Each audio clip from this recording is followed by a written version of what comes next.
To tell you the truth, I mean that's partly why I chose it, because the only reason I did it was that I waited too long on my language credits.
This is the original esport racing game.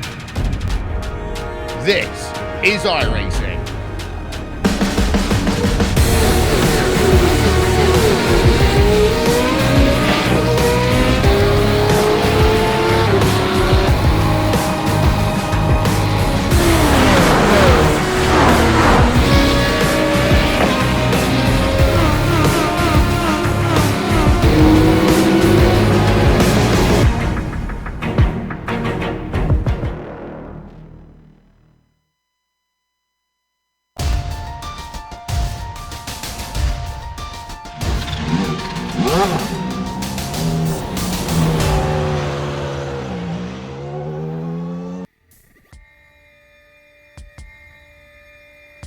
With Sebring being built on an old air base and being located in Florida, it naturally has very little elevation change.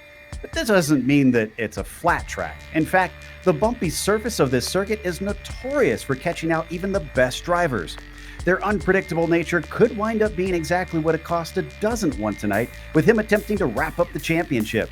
We'll see if he can manage it as we get ready to watch round 9 of the PRL GTE Sportscar Series. And you'll see it all live here on the Global SimRacing Channel and the iRacing Esports Network. Hi, I'm Joe Peak, and with me in the booth is Chris Phoebe. Behind the scenes is our director, Sean Crackers Ambrose, and he's using cameras provided by Dougie Beer. The drivers have been practicing for a while now and are pretty familiar with things by this point, but for our viewers who haven't been around this place dozens of times, let's head down for our track guide.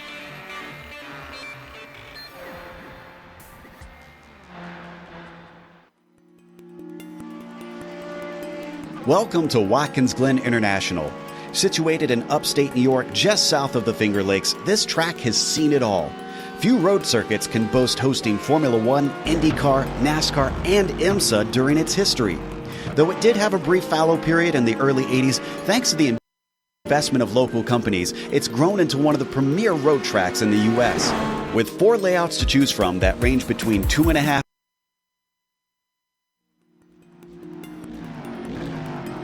Welcome to Sebring International Raceway. Home to the 12 Hours of Sebring, one of the most grueling tests in endurance racing, this is a track which has earned a fearsome reputation among drivers.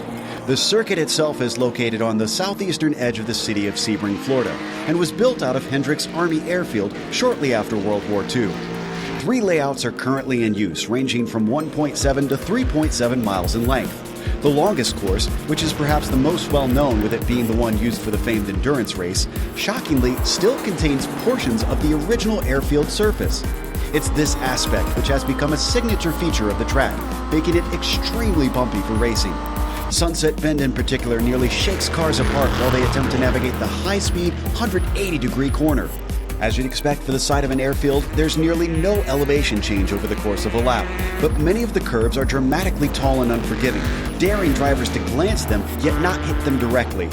Thankfully, places to pass are plentiful, including spots like the Hairpin and Cunningham. However, the many fast, sweeping turns creates a dilemma for car setup, since a vehicle that's made too stiff could wind up bottoming out on the onerous bumps. In the end, if you have the wherewithal to withstand the track's rough nature, you're likely to fare well. And since Florida fans almost always show up in huge numbers to witness this test of car and driver, you'll have plenty to impress at this legendary North American road course.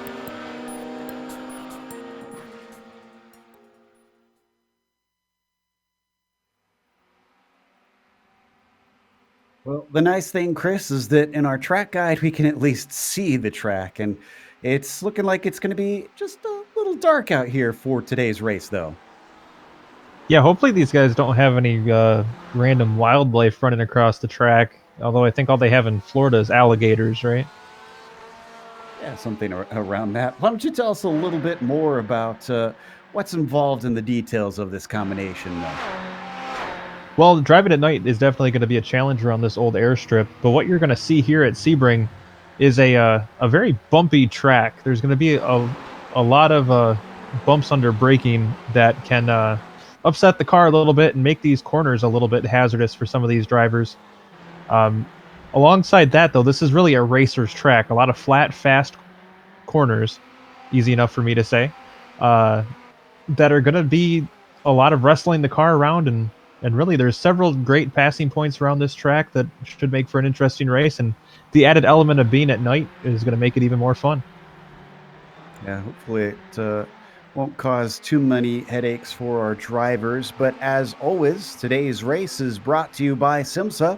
Simulation Motorsports Affinity provides many consulting services, from completely customizing simulators to managing teams, individual drivers, and complete events. They're working organizations, companies, manufacturers, teams, and drivers together at one place to support and promote sim racing internationally. They're also bridging virtual and real motorsports, involving sim racers, real drivers, teams, managers, engineers, and of course, motorsport fans alike. You can find out more about how you can get involved at SIMMSA.net. Today's broadcast is also proudly sponsored by ButtKicker. ButtKicker products add an incredible immersion and realism to any game. Put yourself in the driver's seat. The winner of Division 1 here in the PRL GTE Sportscar Series will get a ButtKicker Gamer 2 or a simulation kit. Also, both drivers of the winning team in the team's championship will get a free t-shirt. Check them out at thebuttkicker.com.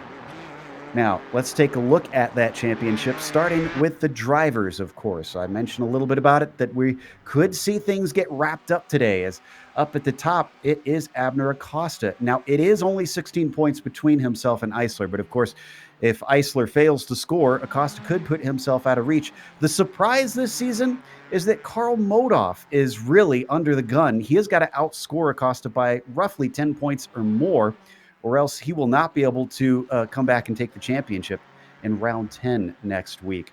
So unless something bad happens to Acosta, it's likely that we'll see Modoff fall out of the running here today. And then you see Munoz and Pisano round out your top five in a very close fight with Modoff as well for that third spot. Why don't we look and check to see what the team's championship is doing as well, Chris?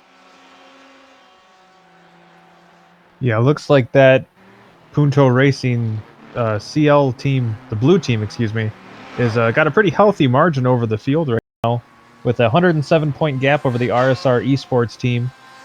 So definitely a pretty solid gap here as the season's winding down with just a couple rounds left. And the GTR SimSport team hanging in there around third. Good shot at second place if things work out well. And the SRT Esports team and Blue and GTR SimSport team Blue hanging out there at the back of the top five. Like I said, probably a little bit out of contention for the championship, but definitely a good battle between those teams for the remaining handful of spots. It certainly seems like it's been a bit of a domination. So I guess those T-shirts are likely going one way, especially after today is over. Now, let's look at the race details as well. We are in round 9 out of 10 for this series, so it's coming down to it here. And there's 4 different makes of cars that you can race. These are all GTE class cars that they run in this series. There's the ones that you can see on your screen that you can choose from. 60-minute races in this series with open setups, but they've limited the fuel, so expect at least one pit stop. They have an incident cap of 20 incidents. You will be disqualified at that 20 mark. You will disappear instantly. It's easy to rack them up, especially in the dark around here, if you're not paying attention to how close you are to the edges. And they've got some bonus points on hand, which, of course, guys like Eisler and Modoff will be working hard to try and get. One of those being the pole position we'll cover in a minute here, which is going on right now. As we get ready to look at that, a quick reminder that you're watching this on the iRacing Esports Network. Make sure and subscribe. Very easy to do so. If you click the big red button that says subscribe below us on YouTube, you won't miss a moment here on IESN. Now, Acosta has been quick in the warm-up. He seems to be quick here in the qualifying because he's on the provisional pole. Question is, will he be quick in the race as well? Christian Eisler, interestingly, he managed to get himself up into second in the warm-up here, Chris, but Christian's still got a little bit of ground to make up. He's about half a second off of Acosta, though he still has time to try and improve. Yeah. Yeah, this still quite a bit of a gap, but nonetheless, he's still up there in the mix, and maybe having the good starting spot, even if he doesn't have the pace in qualifying, maybe enough to kind of carry him through. With the race being at nighttime, I think it's going to be a whole new element for these drivers as well. So there's still a lot of variables in place, and I think we're probably going to see some adjusting and fine tuning over the remainder of this qualifying session. And also, Tyler Zube not looking too bad here. He's sitting in third. Usually relatively fast, but this is a very good qualifying for the number 21. And Paulo Munoz, one of our other drivers who has taken wins this season, who's sitting fourth, interestingly enough, but is a long ways, or well, not a long ways back. He's about as far back as Modoff, but obviously not expecting him to do as well, considering Modoff has been pretty quick. But Munoz is up in second, so maybe Paulo is one to watch out for in things. Certainly, it's been a little bit in favor of Abner Acosta in terms of this qualifying. He's taken 4 poles to the only 2 of Karl Modoff. Granted, Modoff has been quick in the races because he's taken 4 wins in response. Well, that's quite a response then. If you can take those 4 wins, it's going to make for a pretty good season. We watch Dzube come across the line another time, but his third lap not counting. Only his first one has gone down on the charts here since he's had some offs in the last two. Christopher Pfeffer out here in 8th position is also got a similar situation. Only his second lap is counted. His other two have not worked out for him. Let's see if he can take this Ford around for another clean lap and get himself higher than this 8th spot. As he comes off of Sunset Bend, down into the line, a 55.618 is going to stay that way because he had another off track in there.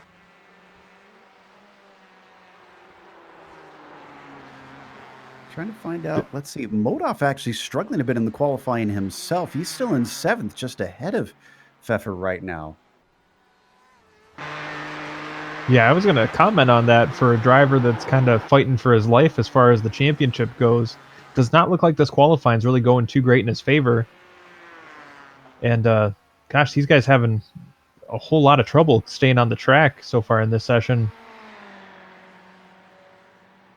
Yeah, it seems like that darkness that you mentioned is proved to be pretty tough here today. So watch Espinoza come around. He sits in 6th. Those last three we've been covering here all clumped together. Pfeffer, Modoff, and Espinoza. In fact, Espinoza with the same issue. He's had 3 laps that don't count and only 1 that did. Currently, it's heavily favored in the side of Abner Acosta with almost 4/10 over Paulo Munoz currently. It's really looking like it's going to be hard for everybody to try and catch him, as see Ted Lowendick himself struggling to get the car around. And with only 2 minutes left, he might not be able to get it back out for another lap because it takes a while to get around this track.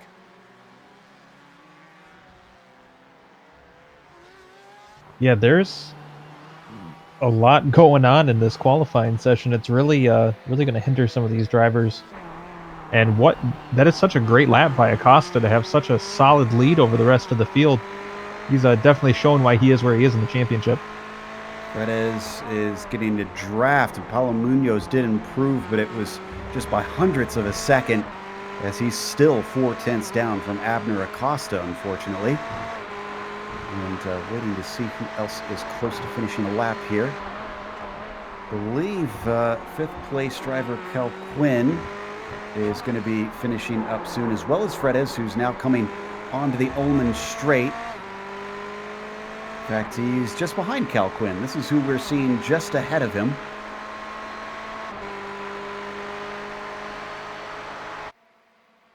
Up to Sunset Bend. Cal Quinn sitting in 5th place. Fredes is in 12th. Is this going to bring the 96 a little bit higher up? Gaining that slipstream up in front of him. Cal Quinn across the line. That one doesn't count. So another off for him. Whereas Fredes also had an off somewhere in there. See what Dzube can do. He's coming towards the line. He's bringing Brett Thurman along with him. Another driver getting a little bit of a tow. Dzube with another one that didn't count. 30 seconds left. They are now starting their last chance to get a timed lap in. I got to tell you, these guys are kind of killing my buzz on these qualifying laps. You watch them throw these cars around and then only to get to the line and have the lap not count. These penalties for going off track are just killing them today. It makes me wonder if we're going to have to watch out for cars disappearing into the darkness from off-track penalties in the race. As the checkered flag comes out, everybody now finishing the last flying lap. Justin Ream in 6th place is going to be the first to cross. Let's see if he can go quicker than that 55.3 that he set last time around. And no, he can't. Just James LeBlanc going to be the next one, followed by David Duino. LeBlanc's quickest has him in 29th. It's a 57.2. He comes across the line. That's not quicker. Duino abandons his lap, so he's not going to set a time. Then we've got Cal Quinn and Fredes coming around, and it looks like Cal Quinn is off, so that's his qualifying over. What about Fredes? Still sitting in 13th. We watch Carollo also come around to finish his lap in the 52.27th. Is this an improvement? Looks like it is not. Now we're watching Fredes in the number 96. The Ferrari 488 down to the line. And it's not going to be an improvement once again.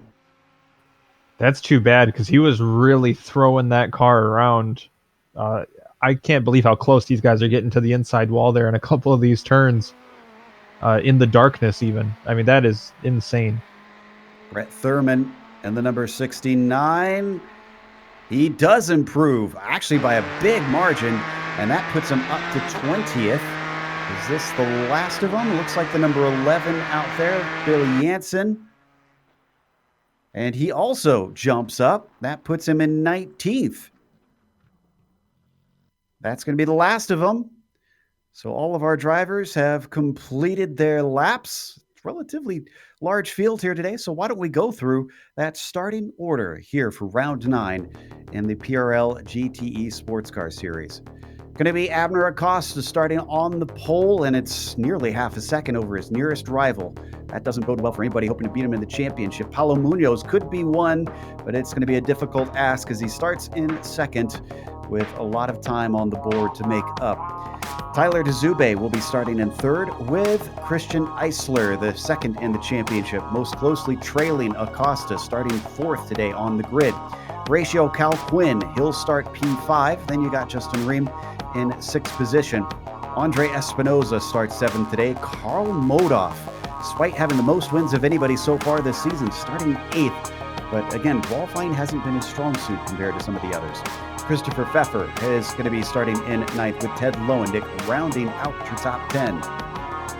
Just outside of the top 10 is going to be Ignacio Hortal in 11th spot, followed by Anthony Pisano. Ignacio Fredes is going to be next up in 13th with Leif Peterson, 14th. 15th on the grid will be Robert Elder, followed by Caleb John Lavender in 16th. And you're going to see Ken Huber in car number 30 start off 17th on the grid. Jean-Marc Tremblay in 18th with Billy Jansen, and Sean Romig completing your top 20. Brett Thurman starts 21st today. Then you've got Sean Duhamel in 22nd. David Duino, 23rd on the grid. Kenny Rodriguez, he'll be starting in the 24th spot. We've got Jason Ray next to him in 25th with Christopher Albright in the 26th spot. The inside of the next row, it's Jeff Carollo in 27th. Chase Mundy will flank him in 28th. James LeBlanc starts 29th. Spencer Simkovich starts 30th. And Gary Schilling rounds out your 31 car field. Everybody got laps in, despite it looking like we might not get everybody with a lap down. But I guess at least one able to be knocked out, despite the difficulties. You can see they're lining up on one of the few well-lit portions of this racetrack, the front stretch, just along that pit straight, waiting for the Porsche pace car to lead them around on their pace lap.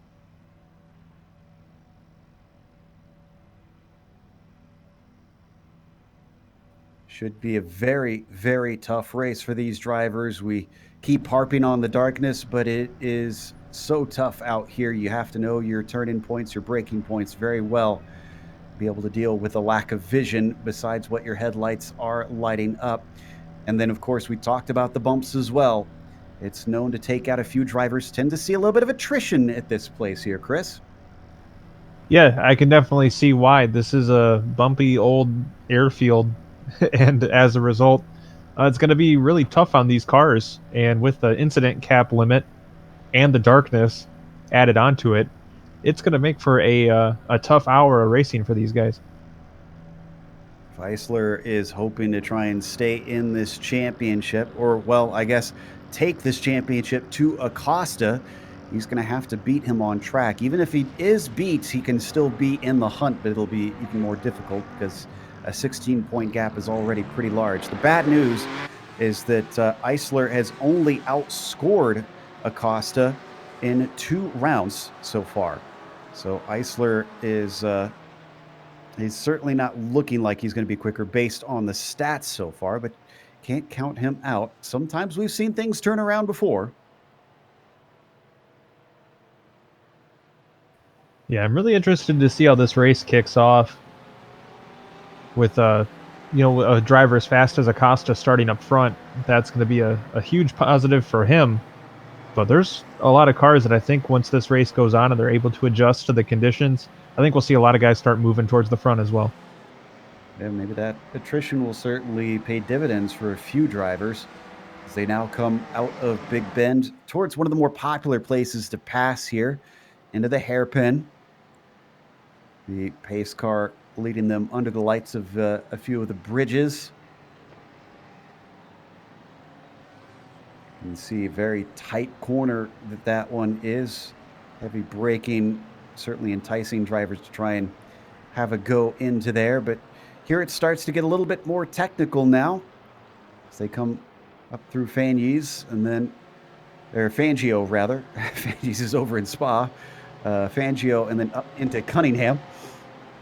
Another place where sometimes passes get attempted.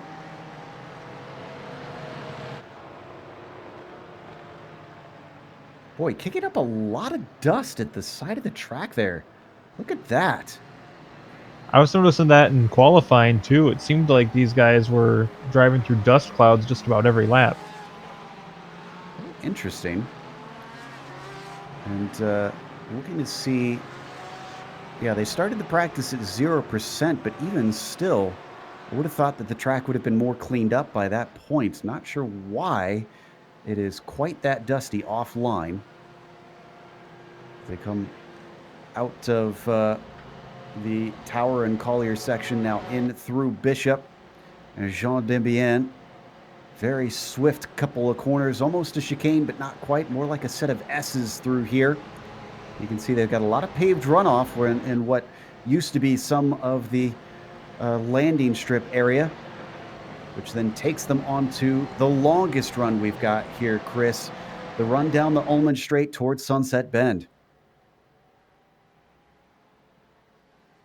Yeah, this is such a historic course here in the United States. I mean, really, a lot of the major road racing that we have in this country really owes its roots to this track.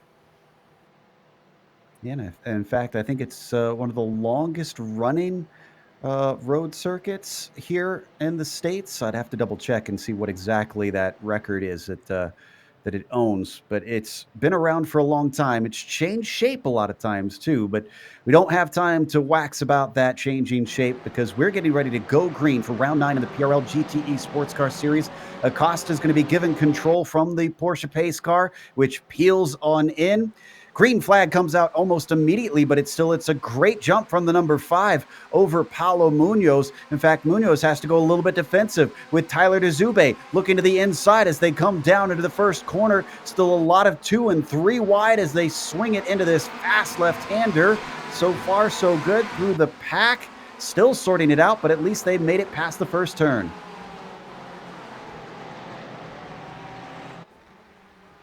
Yeah, this track does not seem exceptionally wide, even with the widening they've done over the years to it. So these guys are going to have a very tight racing here to do in the middle of the night here in Sebring, Florida. So far, so good. Still not seeing any big incidents. Mostly single file with the top 10 here. It looks like our first big battles are down between Fredes and Pisano, as well as Lowendick here in 10th position.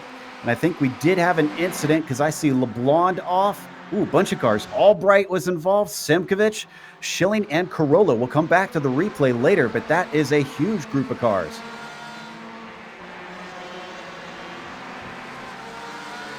Meanwhile, already out of tower for our leaders. Sorry there, Chris. Oh, it looks like we're about to make the same point there, Joe. It's Acosta leading Munoz, who's regained a little bit of that time since the start, so trying to give chase on the number 5. Tyler DeZube as well starting to gain slightly. They pull the gap from 4th place. Christian Eisler, 2nd place in the championship. He's got to start hustling. He's got to catch up with that top group as we see, oh, is this a slowdown penalty? I think that's Paulo Munoz off to the side of the track and dropping positions quickly. Yeah, it looked like something must have happened because Munoz lost a lot of positions there really quick, so looks like he may have gotten maybe a penalty, a slowdown or something. Yeah, he must have cut the course coming through Le Mans.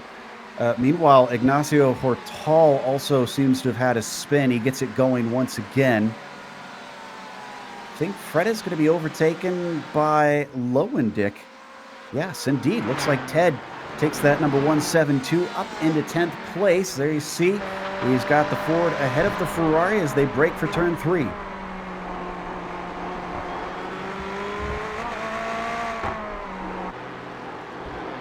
lot of action here on the first lap. And even though Lowendick is still being threatened by that number 96, I don't think Fred is close enough to have a go here into the hairpin. Let's wait, and it sounds like we got action happening for 4th. Calquin and Munoz. Excuse me, no, that's Calquin and Ream, rather, side by side as they come up towards Cunningham.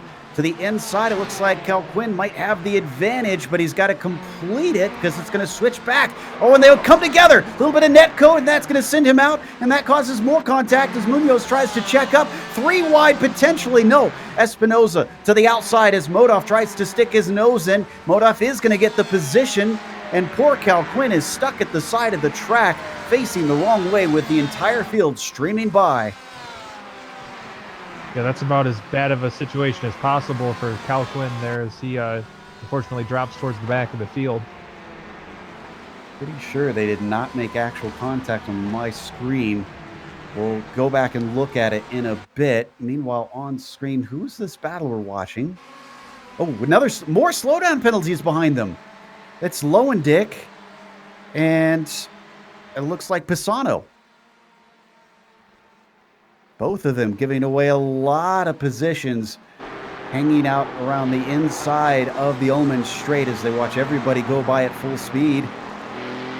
And they're still getting, oh my goodness, this one hurts for Ted Lowendick. He's still giving positions away. And Carl Modov is off. What happened there for the 948? He just gained a position. And coming around turn 1, he's way off into the grass. Oh, he's got big damage. Watch this to the inside wall. Oh my goodness, that hit hard. Chris, that is a whole race he's got to deal with that. This is not good news. Yeah, we have quite a bit of time still left in this one, north of 50 minutes, and that's going to make for a very long evening. All right, have we finally got things calming down a little bit now? I guess not, because 4th place, now it's Justin Rame and Paulo Munoz who are trying to fight for this one, and Paulo making up positions for a slowdown penalty on lap 1. Is he able to get into tower? Yes, he is. Nice textbook maneuver to the inside is going to give him P4, but he's got about 3.5 seconds to make up to Christian Eisler. Going to be a little bit of a longer trek to make up more spots.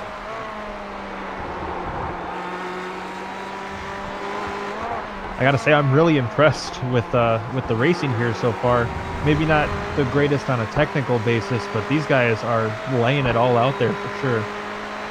Munoz able to pull away from Justin now, but Carl Modov with more problems? Did he have a slowdown? I think another slowdown penalty. This all has been coming from Lamal corner, and that sends him back to 9th now, along with his damage that he's suffering from. He's got Robert Elder behind him, looking to demote him one more. How much is this damage going to hurt him down the straight? Quite a bit, because you can see he's very slow in a straight line. Elder down to the inside, making easy pickings of the multi-time champion.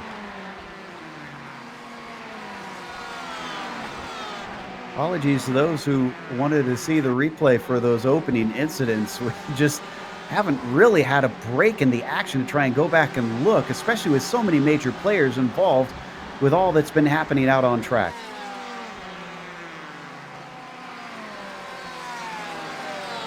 It's like you got a string of cars, and though Modov falls to 10th, he's going to stop the bleeding at least down here into the hairpin, because Huber's not going to make an attempt in that yellow Ferrari. A lot of cars in this group, led by Elder, Modov at second in line, Huber in there, Peterson, Lavender, Tremblay, and all the way back to Pisano in P15. Yeah, I was looking over the field, Joe, and thinking, wow, maybe these guys have calmed down for a second. and then you realize that like half the field, it seems like, is within a second of each other. It's insane how close these guys are running. All right, I don't think we're seeing anybody make a move for now, so maybe you have enough time to duck away for that very first incident on lap 1 down in the hairpin. Let's see if we can spool that replay up. Yeah, we've got that one spooled up here, so I haven't even got to take a chance, take a look at this yet. Might need to fast forward just a little bit since this happened in the hairpin.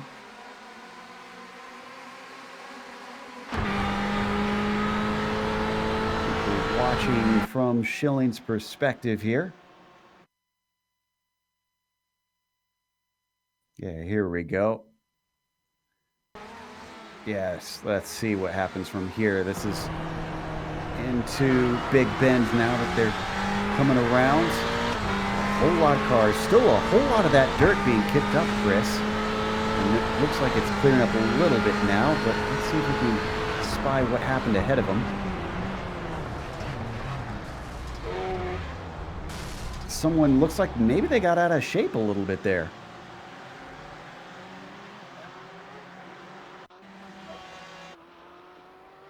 We're going to look at a second incident here. Let's see, which one are we looking at? Oh, no, we're back live. Sorry.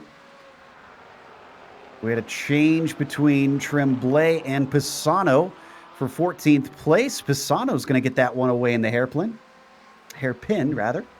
You know, Joe, there's so much going on. It's really hard to say what's a replay from an incident before and what's actually going on live.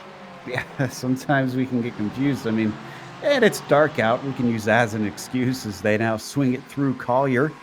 Acosta is still leading, by the way. We haven't really mentioned it because, well, he's gapped Zube by nearly 4 seconds and has been unchallenged. Christian Eisler is watching this championship continue to slip away from him. He's still in third, about 2 more seconds back from Tyler. You know, one of the jokes I like to make in the short track racing world when we have a driver that's got a really big lead is that it's the leader and then a big open gap. Well, I guess in this case right now it's the leader, Acosta, and then a 3.5 second black dark abyss. It really is. And I have to imagine he wants to see the abyss in his rearview mirrors. He doesn't want to see any sort of headlights show up. We're watching from Modoff. There's a little bit of side-by-side behind him. That looks like that's Leif Peterson and Lavender, and I think Lavender is going to solidify P12 in that fight. As they come down the front stretch, will Peterson maybe have another go into turn 1? A little far back. Oh, but he sticks it in, and he takes a very shallow line on entry. Can he manage to get it off the corner fast enough? He's still got a little bit of a nose in. And he's going to try it a second time down into turn 3, and second time is indeed a charm as Lavender gives way. Well, those two drivers must have a tremendous amount of trust in each other because they've been exchanging that position back and forth. And great racing, but a couple of those little twisty, turny moves are a little bit dicey. And they are bringing in Tremblay and Pisano as well behind them. So it's becoming a 4-car battle, as you can see on screen. Up towards Cunningham, another passing zone. Peterson's getting a little bit closer once again. Or excuse me, Lavender's getting closer to Peterson, rather. But as they break for that corner, he's not quite close enough.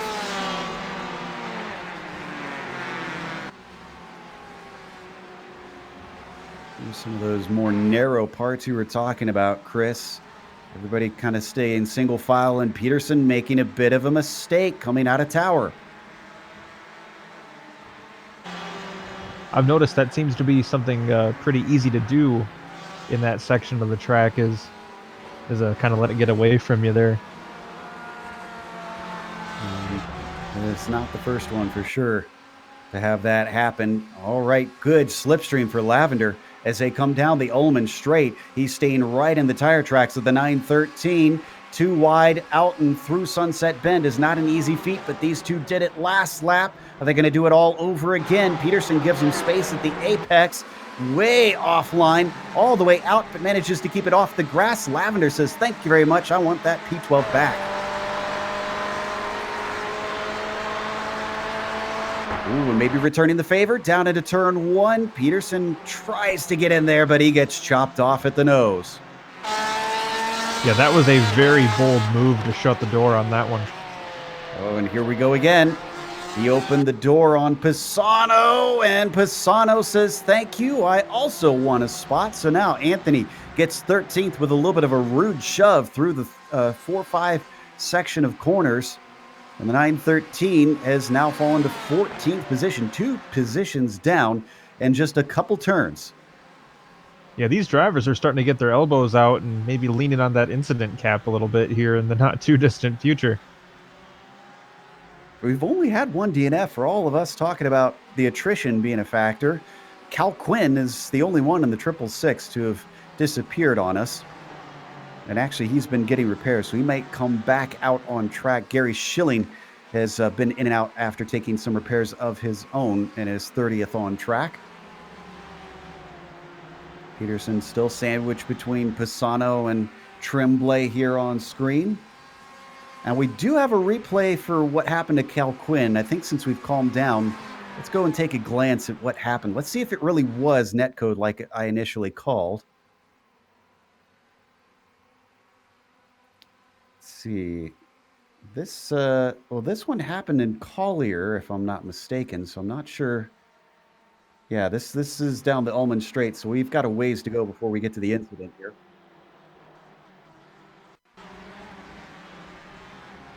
I think, yeah, yeah, here we go. This is the incident as they come side by side, and this is what started to kick it off.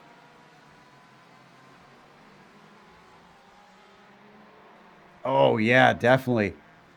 Huge ghost contact between them, and though the tree blocked us, I can tell you that he slammed into the barrier very, very hard there.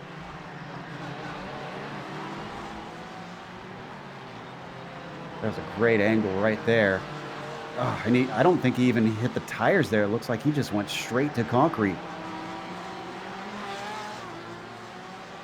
So we come back live. Christopher Pfeffer and Andre Espinoza sorting out P6 on track, about a quarter of the way into the race now.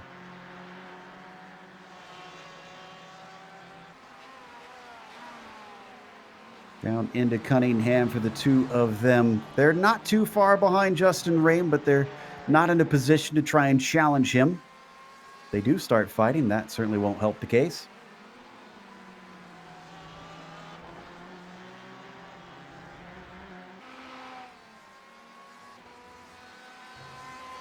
You can see them getting speed up now as they swing it through Bishop down into Jean Demien. Espinoza keeping himself safe as he's got about 0.6 over Pfeffer.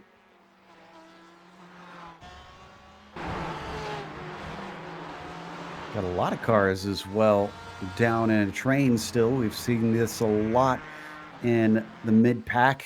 Elder breaking away from Huber, who is leading Modoff, Lavender, Pisano, and Peterson.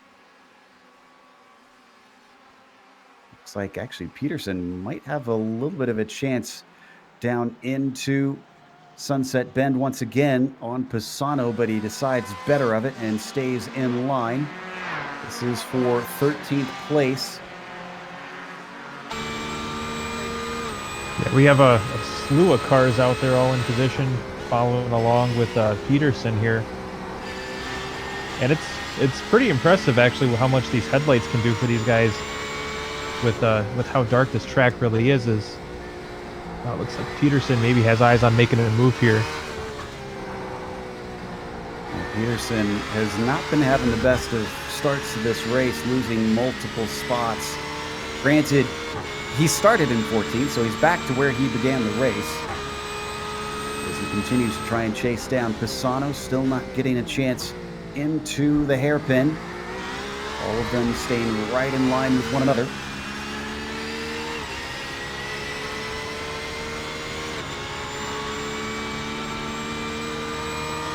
Down into Cunningham once more.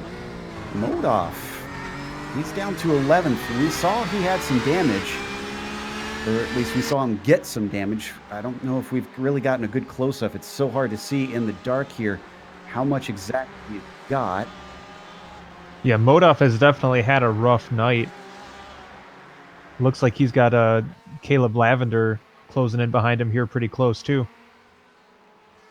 Yeah, this makes me think that he's struggling. He's maybe just trying to get to the pit window so he can get some repairs with an early stop. Lavender on his rear end as they come onto the Ullman straight. We have a little bit of damage on it that we can see just on the front left. Didn't think it would cause him quite that much, but then we don't know if the suspension is damaged. Down the straightaway, Lavender doesn't have enough top speed, but he still takes a look down to the inside. Swinging it off the corner. Modoff with a good defense, showing why he's a multi-time champion, even with a damaged car, managing to keep others behind him. You got to think too, watching him struggle, Lavender might be smelling blood in the water, so to speak, and that's going to make him maybe a little more bold when he sees the car in front of him wounded, but that's also going to make him very prone to possibly making a mistake if he can't possibly keep the focus there. So it's going to be interesting to see this one play out long term.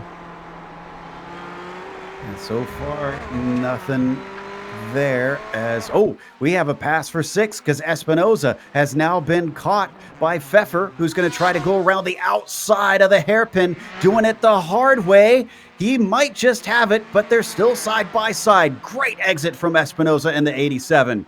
It's a drag race up to Cunningham as they come to the braking zone. Espinoza with the inside. Is that going to be enough to finish it off? Not quite. Once again, pinching him down to the apex. Christopher Pfeffer. Beautiful move to give him 6th.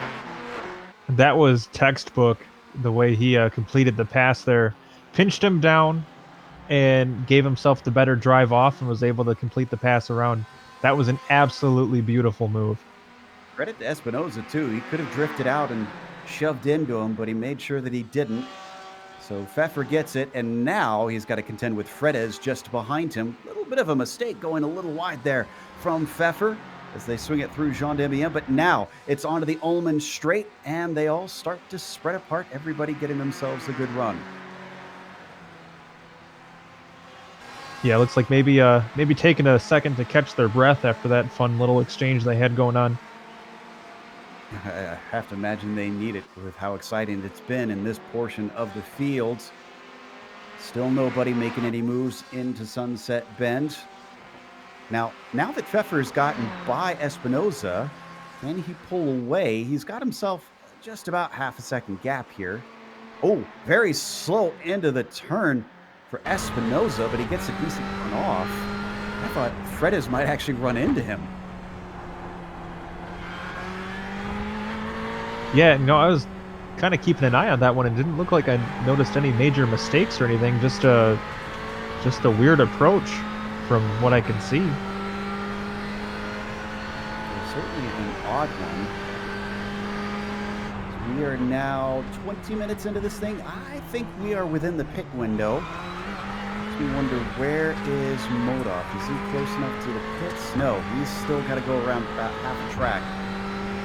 Maybe when he gets around this time, he'll be within the time frame that he could drive on in, get that damage repaired, get out with a faster car.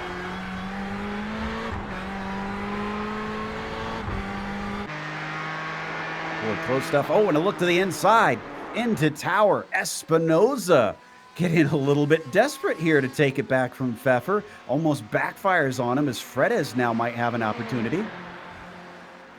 That's the risk you take when you're in a tight pack like that, is you might have the opportunity to make a move, but you got to remember what you may be compromising if the move doesn't go in your favor.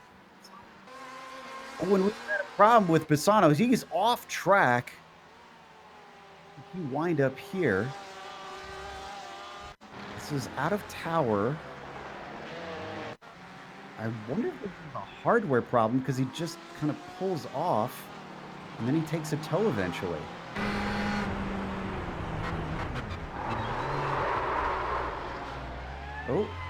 Oh, he spun. Oh, this is into Cunningham, I think. Yeah, I think this is into Cunningham.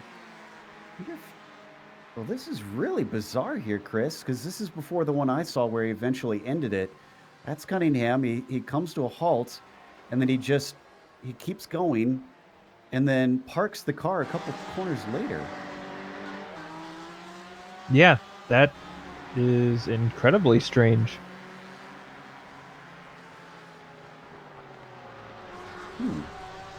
There you see him pulling into the grass and just going to end his day as we come back to 7th. Espinoza and Fredes. Oh, Fredes now gets by.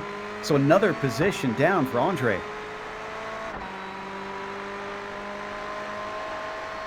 Well, Fredes has been taking a look at that position the last several laps, so not too unsurprised, but now Pfeffer, it looks like that's going to give him a pretty good cushion there.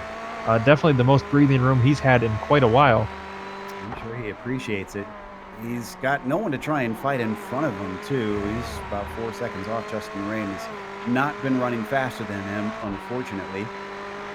So he'll get a bit of a quiet track by himself if he continues to gap these two, the 6 and the 87. Let's jump a little bit farther ahead. We were talking about Christian Eisler hoping for some good results. A 3rd place would be decent, but I'm not sure he's out of the woods because Munoz, who's been making up for his first lap cut course penalty, is now caught up with the 727. And as he puts 2 wheels into the dirt coming out of Sunset Bend, he clearly is pushing hard. Yeah, Munoz has shown no fear around this track. He is putting that car on every available piece of pavement. Is it pavement on an airstrip, or is it concrete? I don't even know. I think it's concrete.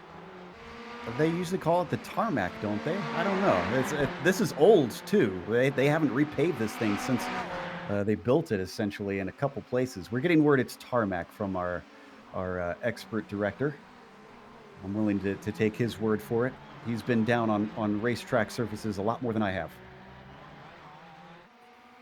Concrete and patches of it. Okay, that makes sense from kind of what we're seeing on. You know, sometimes it's just hard to tell on these older surfaces because they're all bumpy and used up anyway. As we continue to watch this fight between Munoz and Eisler on screen, I really wonder sometimes, Chris, even though I know it's a part of the nature of this track, at what point does it get too bumpy and they actually do have to pave some of that remaining airstrip that they use for this racetrack?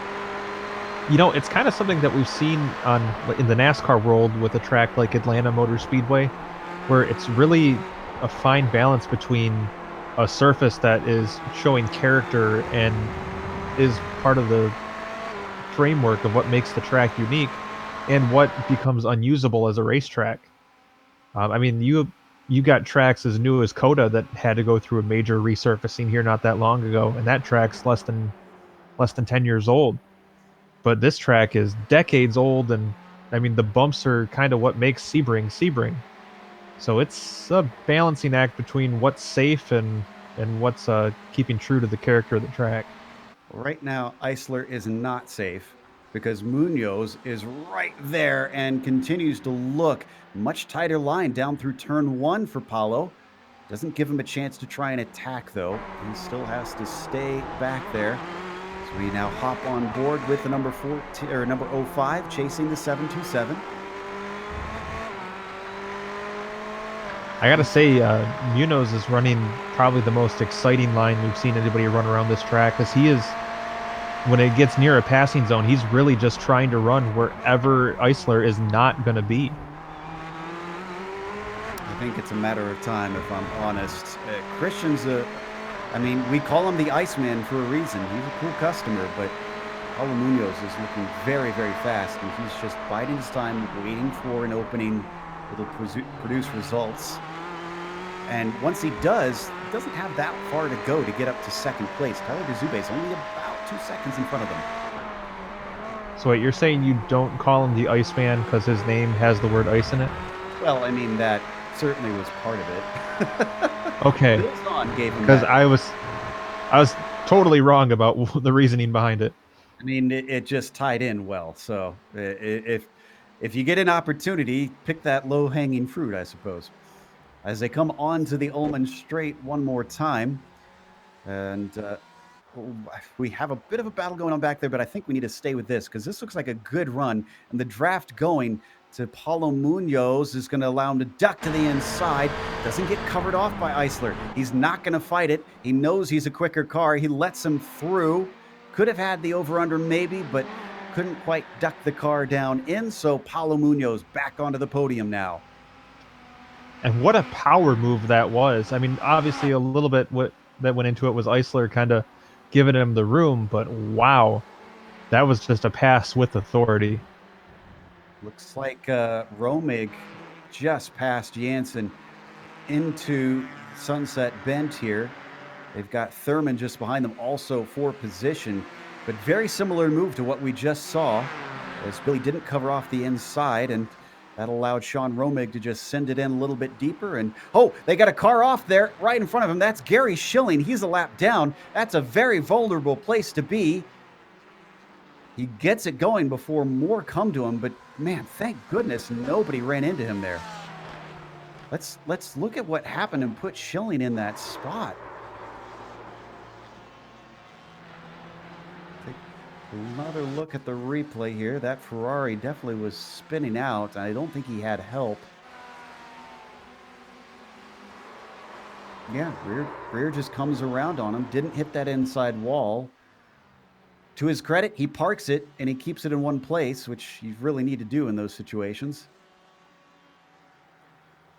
Yeah, that's something that a lot of drivers maybe aren't aware enough of on the iRacing service. But sorry to interrupt, but Christopher Pfeffer also had a spin. You can see he's getting it going once again, but he is way down the order. He's down to 19th already. This was a single car incident. Now, this isn't bad conditions other than the darkness. It's grippy out there at 75 degrees Fahrenheit. The 66 just all on his own. There it goes. Oh, he touched the grass. Just glanced it a little bit. And that's all he needed to throw away a ton of spots.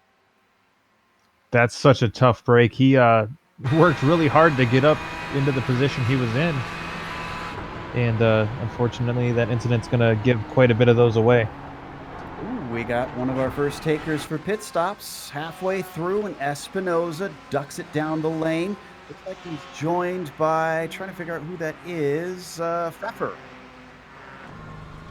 So Pfeffer figures he's already lost spots, might as well come down and take his service, get back out.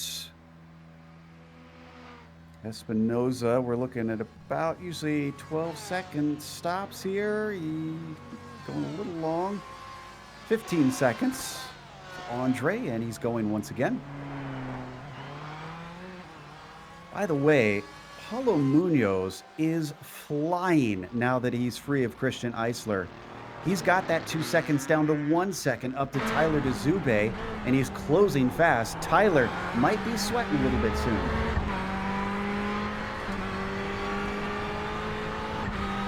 Yeah, with pit stops being imminent, that definitely could be Munoz also trying to put in some quick laps to get some time banked before he heads to pit road.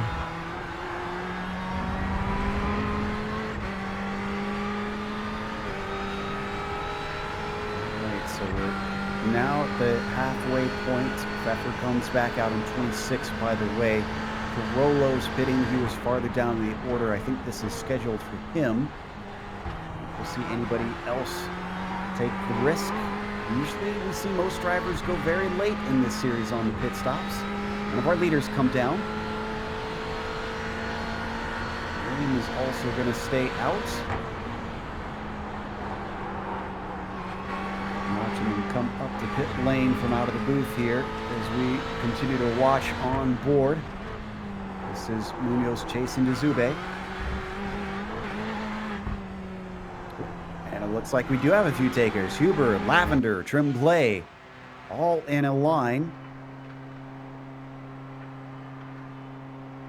Right on board with Tremblay, now Thurman as well. Thurman just coming in behind them. Espinoza, I want to say, was a little bit ahead of this group. There's Lavender, the first of the train in his stall. Huber's out first, though. Huber is to the cones.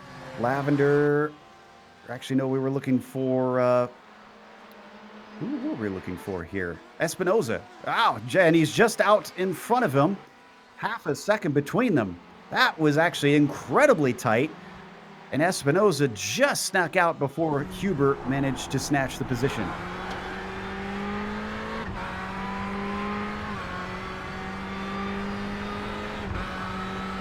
Great stuff from Andre. Managed to keep from going too slow there. There's the pit comparison between the two of them. In fact, Espinoza actually was way slow. Look at that, 3 seconds difference there, Chris. Yeah, that's going to make a tremendous difference. That's 3 seconds, basically, that would take quite a long time to make up on the track that has just been basically given away.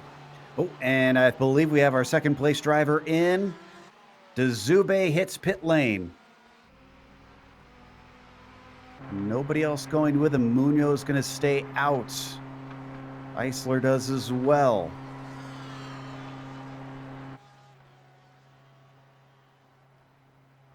I wonder about this strategy call, though, Chris, because as quickly as Munoz was chasing Dzube, I have a feeling now that he's got clear track in front of him, he's probably going to be leapfrogging this Ferrari with ease.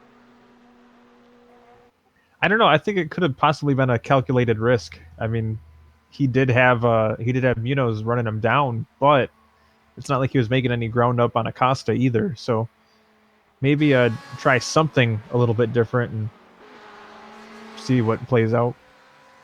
When he comes out, there's a little bit of traffic in front of him. That's to Hamill, so this is going to slow him up. Sean has no impetus to pull aside.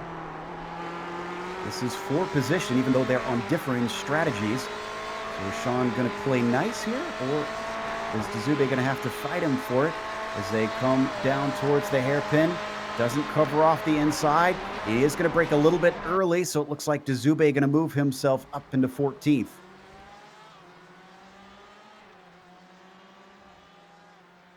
Where is Acosta in all this? 12.5 seconds over Munoz. This is a monster gap.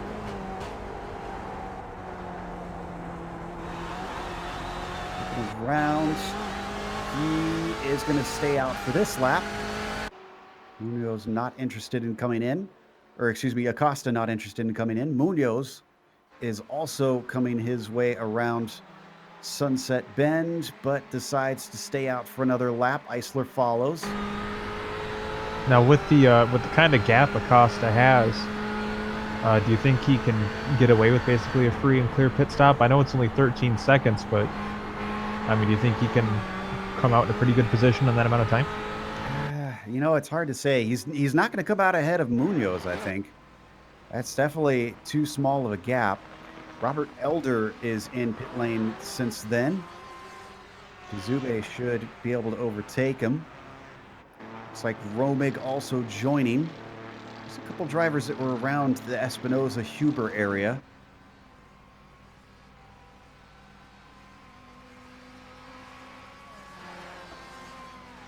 Right now, Espinoza, second highest pitter, and he's coming around Sunset Bend.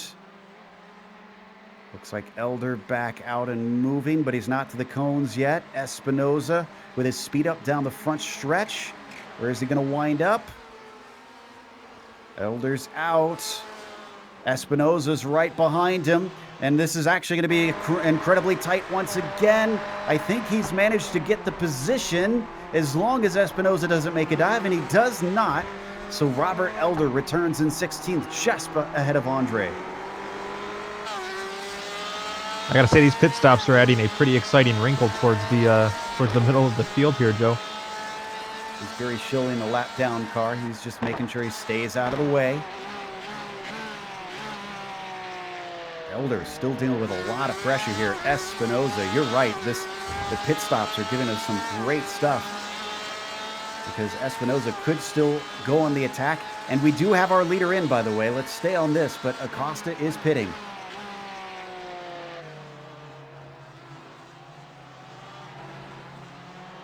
Collier they go up towards Tower. Sneak attacks sometimes get seen into here, but very difficult to do.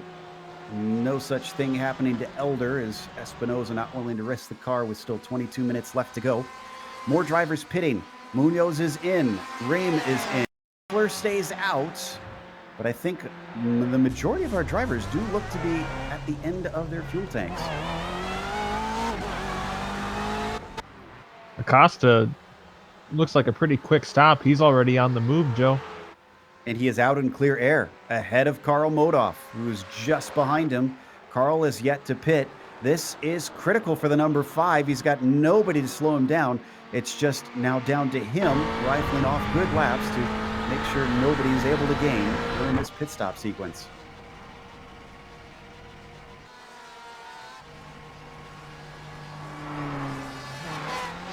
Fredes returns to the track himself. Very few cars left, as most of them have come down pit lane.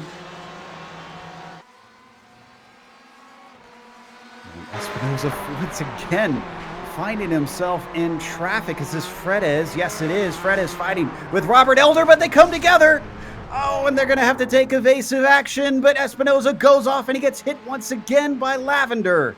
Sneaking through, that was Huber and Fredes. That little bit messy. Fredes returning from his pit stop, having some contact there. Some slight ghost contact as well. There you see Fredes coming out of pit lane. It always scares me exiting the pits here, Chris.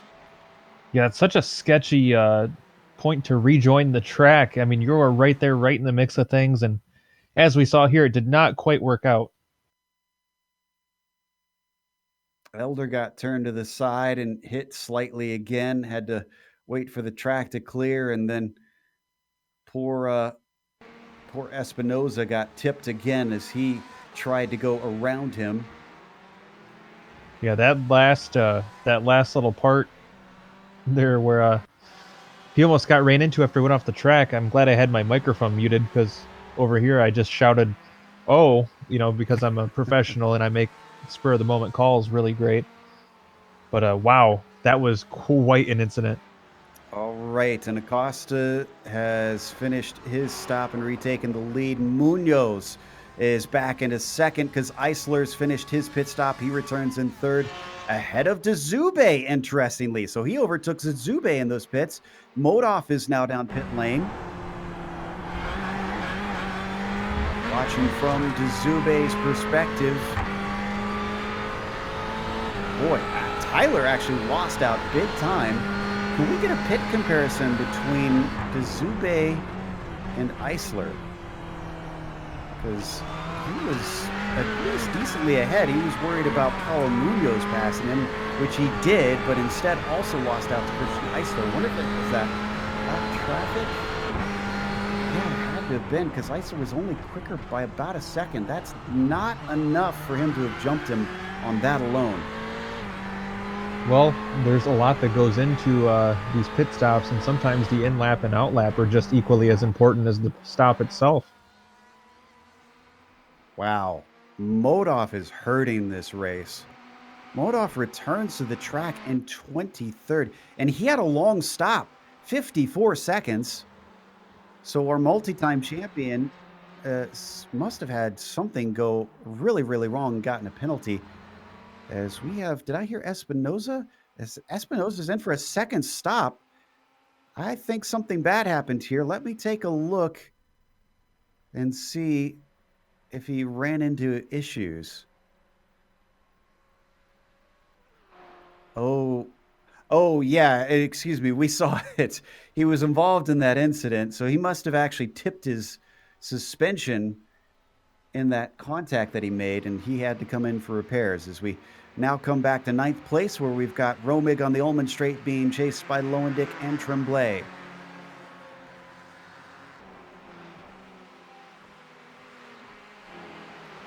I gotta say, this is a pretty cool visual here.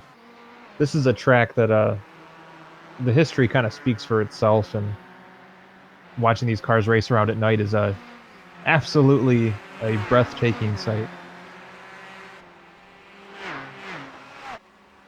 Oh, and it sounds like we got some reports from some of the friends of Espinosa. He's got 11 minutes of repairs from that contact. It has to be suspension damage then. That is really unfortunate for him. 17 minutes left to go. We still have a lot of racing left. And, well, we are starting to lose some of those cars we were talking about that we expected to lose. Calquin, Pisano, as we watch the battle for 13th here on screen. Carollo is also gone. Schilling is multiple laps down, but he's still going.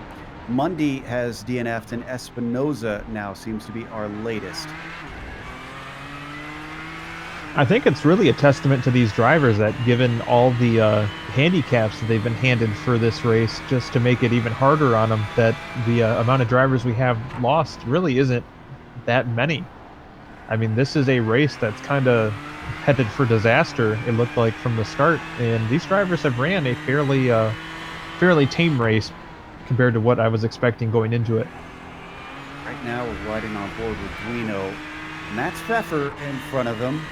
Pfeffer's not had a tame race. He's started from 9th and he's down to 12th. We've watched him spin off track of his own doing. He's got a car off in front of them. That's Tremblay. Let's continue to watch them fight and keeping half an eye on Fredes, who's gaining on Huber, and actually might have a pass here. We see it on screen. The yellow Ferrari managing to keep Fredes behind for the time being. Oh, but he goes way wide off of Sunset Bend, and now he's going to be a sitting duck. Here comes the number 96, looking around the outside, and I think he's got it done as Ken Huber lets him through. Yeah, that was about as textbook as it gets there down the straightaway. Just one little mistake and that opened the door. Now here's something curious. Oh, as we had a problem with Duino. I was about to go to our top 3, but Duino is into the wall, and that Ford looks like it's got some damage. Looks like we're gonna be big damage that we see here, Chris. Yeah, I've got the replay machine fired up here for you. Oh, starts to lose it all on his own and overcorrects, and he was a spear into those tires. I'm amazed the car's still going. That's a kind of a tough pill to swallow for the drivers when it goes like that, but a track like this, there's definitely no shame in that. Let's head back to second place, because Munoz actually for a while had less than a second back to Eisler. Now he's extended that gap a little bit. You can see he's pulled away. But Munoz, Eisler, and Azube, these are the 3 that you see on screen that are fighting for second place. I thought that with Munoz's pace we saw before, Chris, that he would just leave them behind into the darkness, and that's not been the case.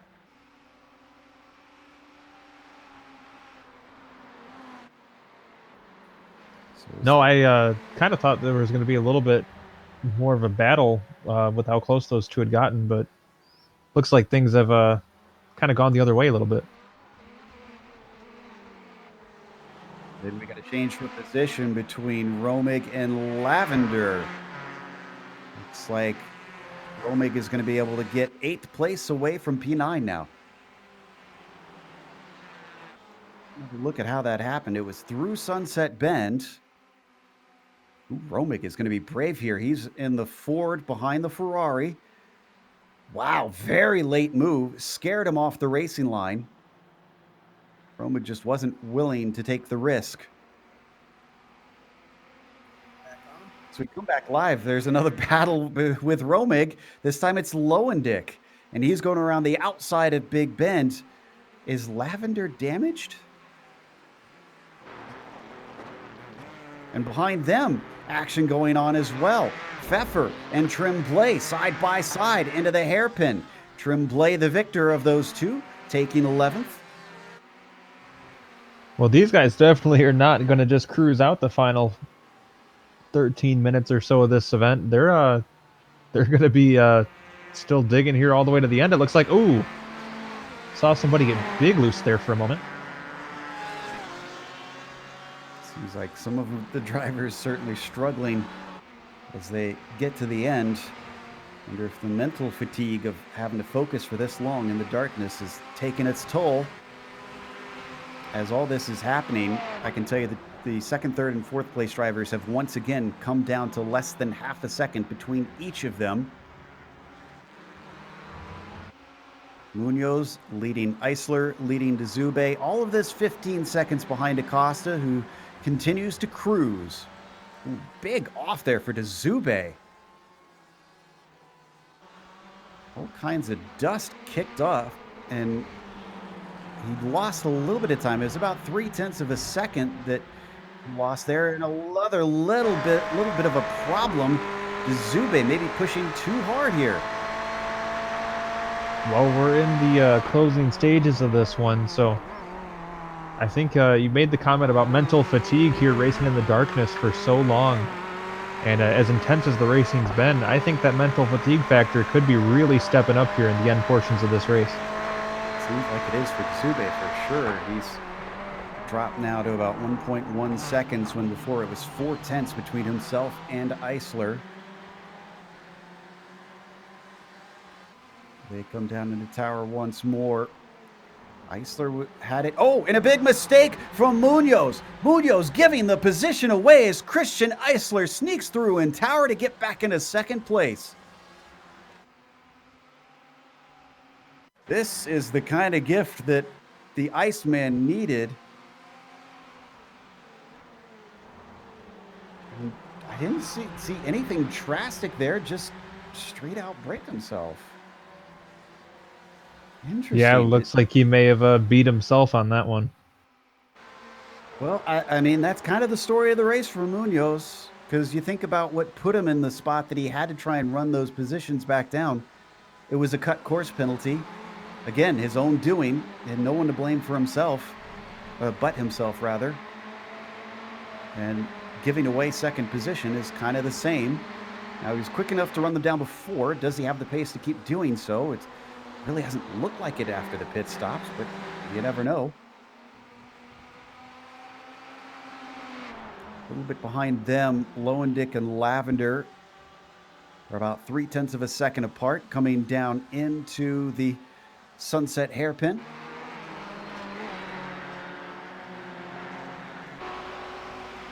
See, I think they should call that hairpin something different based on the time of day. It's not sunset right now. Yeah, it's about 8:30 p.m. virtual standard time here at Sebring. They started the practice just at the tail end of the day and has since gone into the night.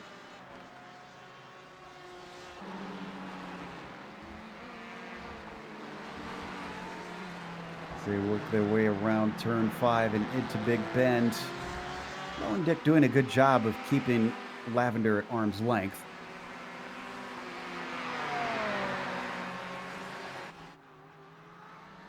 Now we've got a little bit of a battle brewing in front of them. Fredes, who we've been watching, that was Simkovic a lap down, who we saw slowing and letting them through. Fredes has been a lot of the action we've been showing on screen. Huber following him, and Romig all in a trio. Yeah, these are three drivers that have really kind of been at the heart of a lot of excitement we've had here today. Looks like Huber is just waiting for the right spot. He looks like he's got a pretty good, some pretty good pace as he's running down Fredes, and he's going to make the move. No, looks like he backed off there at the last second. Boy, he's threatening though. If he gets a good launch out of them all, that's all he needs. But he's starting to back away from him. That is not what he needed. A gap up to Fredes extends as Romig cuts his down behind him. From attack to defense, because Romig has pulled this move before. We've seen him duck to the inside. He's going to try it again, but he can't shake and bake Ken Huber off the racing line. That's kind of something we touched on earlier, too, where you're making a compromise when you're trying to attack when you have somebody on your tail also. As it looks like Huber pulls out, thinks of maybe trying the outside. Nope, I thought he was going to dive bomb, but now he leaves the door open for Romig. Yeah, Romig saw an opportunity. He tried to take it, but it wasn't quite there. He's going to give it another shot down into turn 3. Once again, door gets shut, so the number 30 is going to retain 7th place. Huber's pretty lucky that Romig thought better of it. If Romig had just stayed in it for another second, Huber probably would have been pirouetting around the track there. Saying that Huber had a lot of hubris with that move. Yes, a lot of hubris. Oh, and Tremblay, did he just lose a position here? Christopher Pfeffer side by side with him as they come down into Cunningham, but Pfeffer, this is where he spun it out before. He's not on that side of the track, thankfully. If he can just hold on to it, and he does, that's going to put Tremblay down into 12th. Very close action here amongst our drivers. Not only that, they're really not that far away from the battle we were just watching either. Really not. And I hate to yank us around too much, but Christian Eisler 2/10 ahead of Paulo Munoz. Look at this. Munoz is looking to try and attack. He had a peek into Sunset Bend, but it didn't quite work out. Dzube regained the ground that he lost. Oh, down to the inside, sending it in deep, and they make a little bit of contact. That's going to spin Christian Eisler out. He's pointed the wrong way, but no one's coming up to him quite yet. He's got time to get it going once again, but he falls to 4th after, once again, a big theme tonight, ghost contact, unfortunately, between the two. Yeah, I'd be nothing but disappointed right now if I was Christian Eisler the way that one played out. And he gave him space. I don't think either one did anything wrong. It wasn't too late of a move from Munoz. It was aggressive but fair. He was alongside him by the apex. And that means we're robbed of a nice battle between the two of them for the remaining few minutes. Dzube's still in there. He could still make this a fight for P2, but he had to back out of it to try and keep out of Eisler, so it's gone up to 9/10 of a second.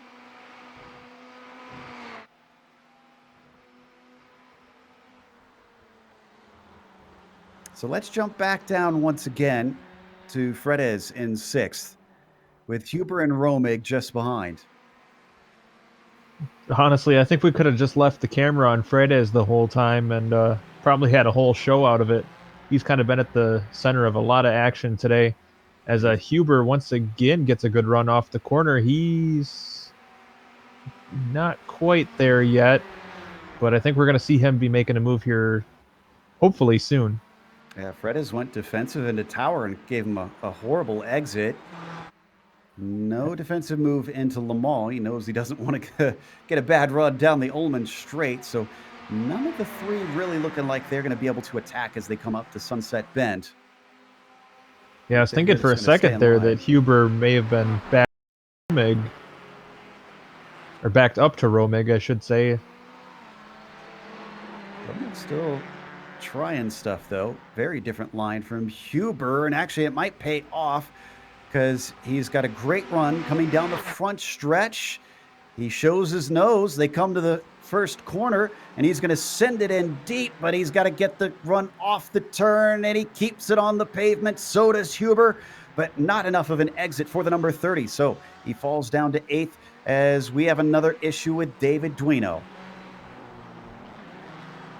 This one in Sunset Bend. Single car incident. He spins himself out. Don't know if we need a replay. Just send it into the grass and got it going once again. But in the meantime, Joe, we still have a whale of a battle going on between Fredes, Huber, and Romig. And still 3 cars all together. So Romig manages to snatch it from Huber, but can he now overtake Fredes? That's the question. And Romig, by the way, legitimate qualifying of 20th place. Didn't sandbag it and start without a qualifying lap. Up to 7th now. looking at 6th place. This is the hard charger for me. Yeah, that's I'd say that's a pretty fair statement, Joe. Watch from the third in line now, the Ferrari of Ken Huber, looking ahead at Romig's Ford, trying to see if he can get to the Ferrari in front of him. Number 96 of Fredes, but I don't think it's happening here because he's a little too far back.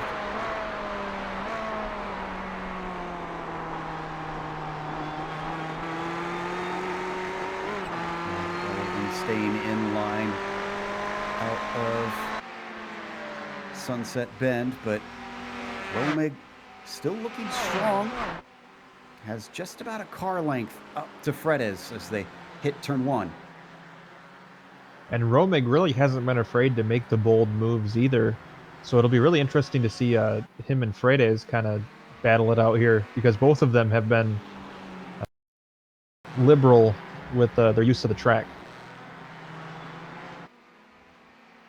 And I'm watching this battle on screen at the same time that I'm keeping half an eye on Abner Acosta, who looks like he's about to finish his penultimate lap.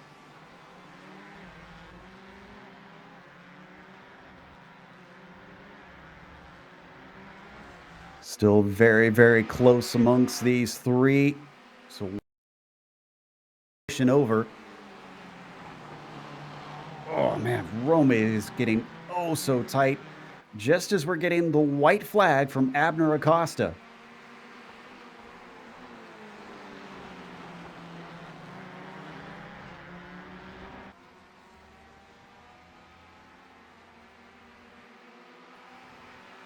Acosta has ran just a tremendous race today.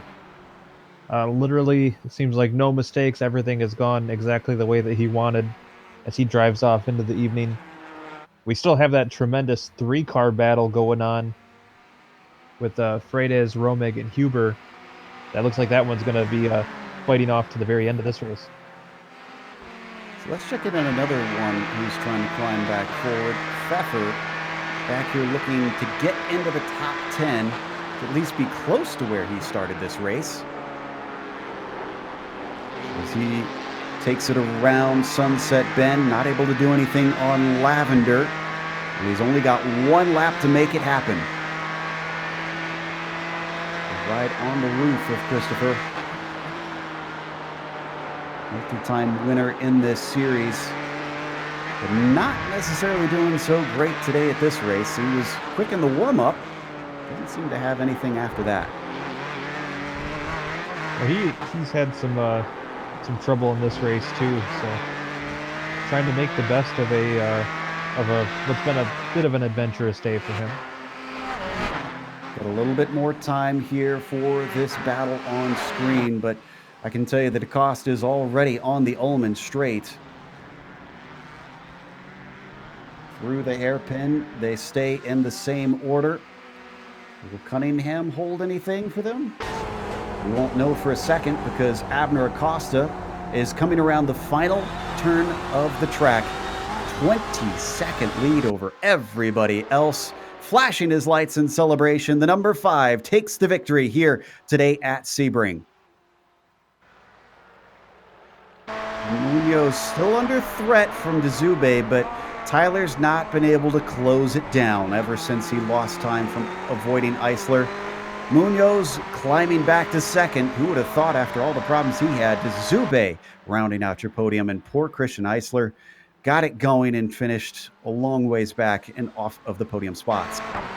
Let's head back to Fredes and Romig now. Oh, and Romig got a slowdown penalty. Romig is pulling off to the side to let Ken Huber by.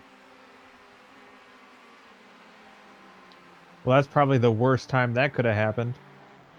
Is he going to try and swing it back on him? I think he might. Oh, Huber's out of fuel. Huber is out of fuel and sputtering to the line. He's not only going to lose that spot back, but Ted Lowendick is going to get by, and so is Lavender. Huber 3 places down at the very end from a miscalculation. We're going to watch from on board just to confirm that this is a fuel issue. Yeah, there it is, sputtering away. Unbelievable. The last of the drivers are now coming across the line. Believe we had 21 on the lead lap. Actually, looks like it might have been 25. Regardless, Abner Acosta, your winner today, is going to celebrate as we take a quick break here on the Global Sim Racing Channel. We'll come back with the unofficial results as well as driver interviews, but stick around because on screen you're going to see all the upcoming races here on GSRC.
Welcome back to Sebring International Raceway. Round 9 saw our points leader extend that points lead by a decent gap, which could mean that it's going to be easy for Acosta to take the championship come the finale. But for now, he gets to celebrate victory here over Paulo Munoz by 22nd. Paulo really setting the tone for his race with a slowdown penalty on the very first lap and had to fight his way back to this second spot where he qualified. And in fact, all three of our podium finished exactly where they qualified. Tyler Zube in third was followed by Christian Eisler. Big credit to him.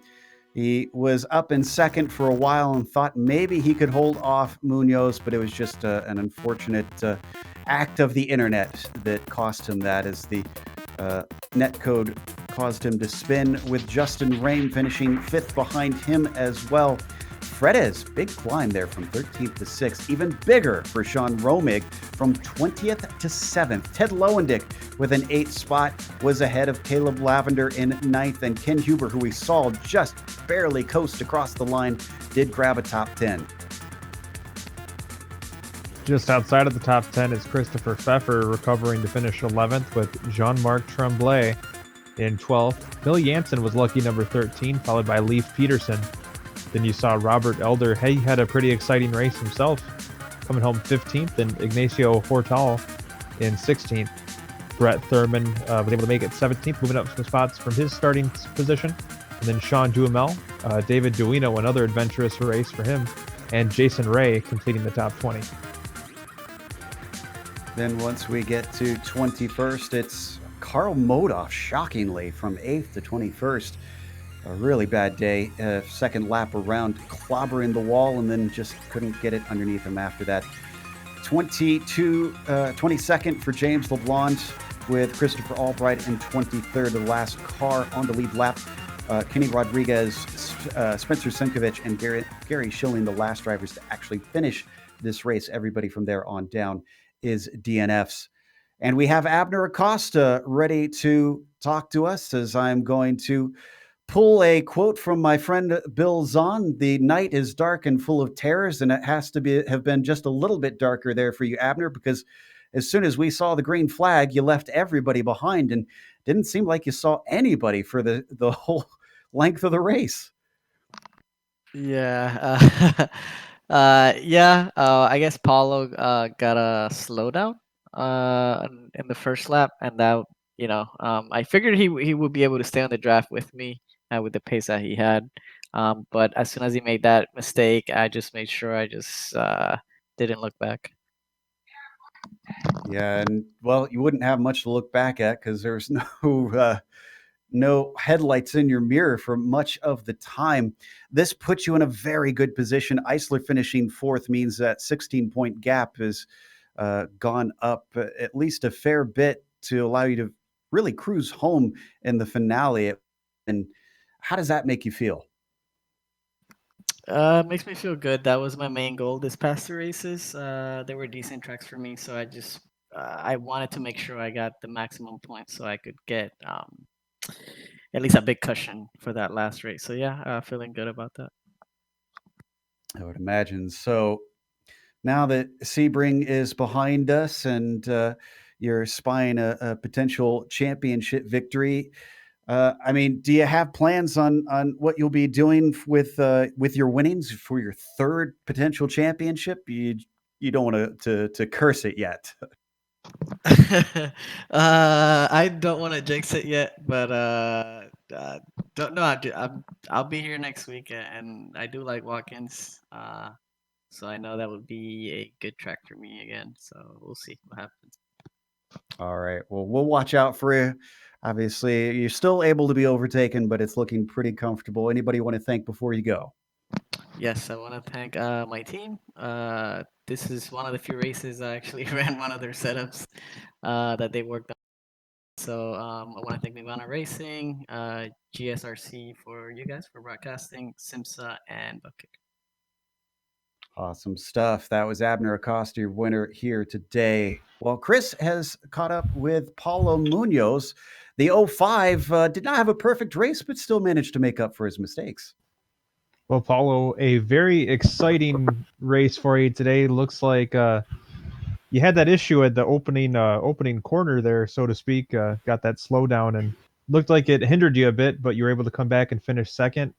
Were you thinking maybe your race was done with at that point, or did you have the confidence in your car to make your way back up? No, I knew I was a bit faster than the guys ahead. I didn't know what kind of pace Christian had, but I was pretty confident I could get into the podium. I knew I wasn't going to catch Abner or anything. We practiced quite a lot in the week, and the only way I could stay with him was drafting. So the win was gone at that point.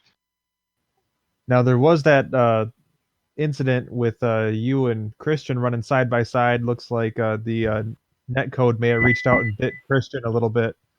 That had to have been disappointing because you guys are having such a great race going. Yeah, and we know each other personally. He lives in the same city as I do, so it's kind of a bummer. I'd like to apologize publicly to him and the whole Puntaciel team for that. That dive was unnecessary, and it ended it was going to be a good battle till the end. All right, Paulo. Anyone you want to thank that helped make this race possible for you?